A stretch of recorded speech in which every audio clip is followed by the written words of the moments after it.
Bien, je vais agrandir le plan de travail. Je veux tester une version du texte plus épaisse et une version du texte plus fine. Donc, comment faire? Donc, je vais le mettre au-dessus, le texte original, là, voilà, oui, on va le mettre là. Et ça va être l'original. Et je vais faire une version plus épaisse et une version plus fine pour voir si je peux aller plus loin dans la recherche au niveau du logotype. Comment faire? Puisqu'il n'y a pas de...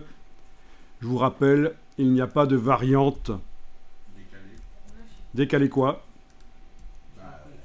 Alors, voyons. Un effet de décalage. Voilà, je pensais plutôt à un effet... Pardon? Sauf que peut-être que le décalage, il faudrait vectoriser le texte. Est-ce que ça fonctionnerait sur un texte non vectorisé, le décalage? Peut-être, peut-être. En tout cas, je vais juste... On va juste tester. Donc, vous sélectionnez les deux. Vous allez mettre pour l'épaississement... Non, ça ne vectorise pas. Ah, et donc tu arrives à faire un effet de décalage. Oui, j'ai réussi. Ok, ça marche. Ça peut marcher aussi, alors. On va le faire par le contour ici, parce que ça marche aussi. Donc, menu... qu'est-ce que je dis? Je sélectionne les deux lignes de texte là. La case contour à l'avant-plan. Dans le nuancier, je vais aller mettre donc du noir. Ok. Alors, à propos du noir ici, méfiez-vous absolument de ça, c'est une erreur habituelle dans Illustrator. C'est pas du vrai noir, ça. Vous avez démarré d'un document d'après un modèle impression, dans Fichier nouveau, et donc c'est un noir quadri. C'est un noir quadri. Vous êtes au courant à propos des noirs dans Illustrator? Vous avez déjà remarqué?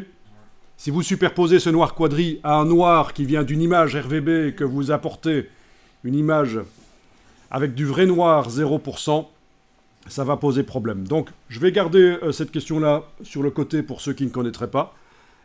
Quoi qu'il en soit, je viens d'appliquer sur le contour du noir et ça épaissit. Et par la palette de contour, je vais pouvoir donc modifier l'épaisseur et tester. Voilà. Par rapport à celui du dessus, on voit que donc ça s'épaissit. Et donc ça porte un nom. Une police de caractère qui n'a pas de variante bold et on lui met une variante bold. C'est une technique qui porte un nom. Vous avez déjà entendu parler? Ça s'appelle le faux gras. Le faux gras.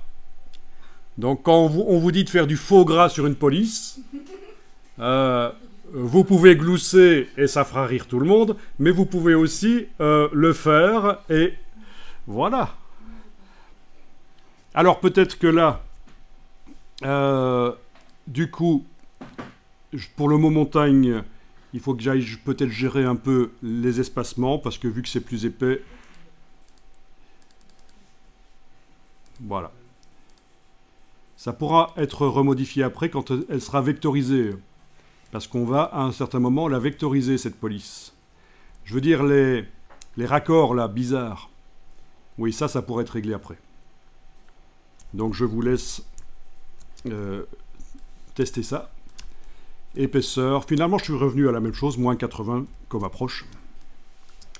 Au niveau de l'approche, je suis resté en métrique, parce que quand on a une police script et qu'on approche pour que les caractères soient dans le prolongement l'un de l'autre, l'optique peut poser un problème.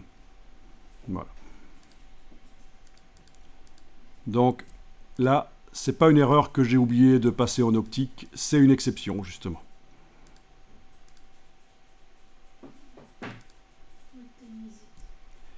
Ok, je vais quand même un peu éloigner les caractères, parce que depuis qu'ils se sont épaissis, c'est quand même nécessaire de les éloigner un peu.